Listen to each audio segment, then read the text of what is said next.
Day 1లో first sum చూద్దామా. Show that root 2 is irrational. ఇప్పుడు మనం దీన్ని let root 2 is rational number అని తీసుకుంటాం. రేషనల్ నెంబర్ అనేది ఏ ఫార్మేట్లో ఉంటుంది ఒకసారి చూడండి. ఫ్రాక్షన్ ఫార్మేట్ అంటే a by b not equal to 0.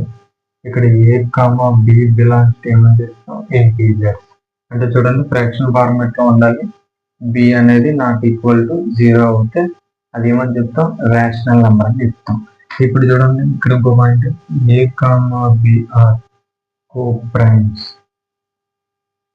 a comma b are co-primes అని చెప్పాం. నెక్స్ట్ స్టెప్ చూడండి ఏం చెప్పేటప్పుడు root 2 is equal to a by b అని రాయొచ్చు. Root 2 is equal to a by b. ఇప్పుడు చూడండి b అనేది ఏని డివిజన్ చేస్తుంది లెఫ్ట్ సైడ్ తీసుకురండి.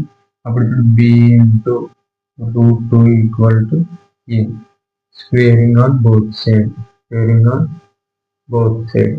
ఇప్పుడు చూడండి స్క్వేర్ ఇక్కడ కూడా స్క్వేర్ ఇక్కడ కూడా స్క్వేర్ చేద్దాం మొత్తం ఇది.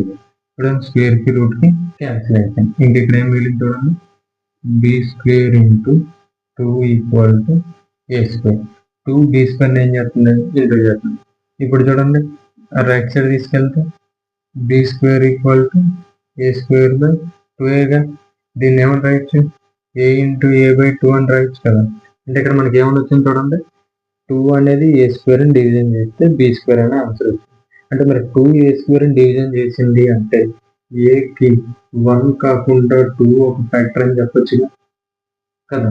కానీ మనం ఏం చెప్పు a b అనేది co-primes అన్నాం. అంటే 1 ఒకటే ఫ్యాక్టర్ ఉండాలి రెండో వేరే అదర్ నెంబర్ అనేది ఉండకూడదు.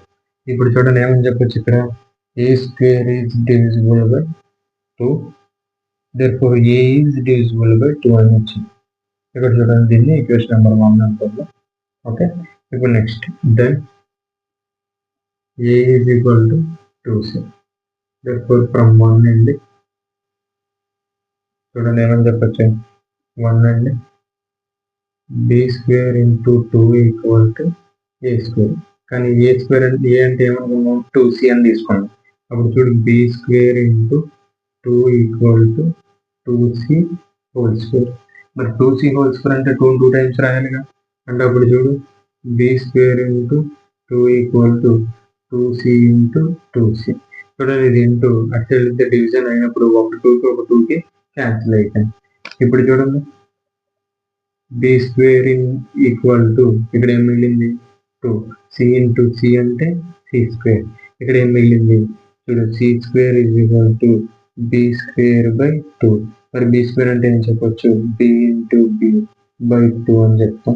అంటే ఇక్కడ చూడు 2 డివిజన్ చేస్తే b స్క్వేర్ c స్క్వేర్ అనేది వచ్చింది. అంటే అప్పుడు 2 అనేది b కూడా ఏమని చెప్పొచ్చు ఒక ఫ్యాక్టర్ అని చెప్పాం. చూడండి b square is divisible by 2 therefore b is divisible by 2. అంటే ఇక్కడ చూడండి co-primes అంటే ఓన్లీ ఒకటే కామన్ ఫ్యాక్టర్ ఉండాలి. కానీ ఇక్కడ చూడండి 2 కూడా కామన్ ఫ్యాక్టర్ అయింది. అంటే ఇప్పుడు మనం తీసుకున్న a b అనేవి co-primes కాదు అని వచ్చింది. ఎప్పుడైతే ఆ రెండు co-primes కాదని వచ్చిందో టోటల్ మన ఎగ్జామినేషన్ రాంగ్ అయిపోయింది అనమాట. సో అప్పుడు రూట్ 2 ఈజ్ ఇర్రేషనల్ అని చెప్తాము. ఇది సమ్. ఓకే నెక్స్ట్ సమ్ చూద్దాం.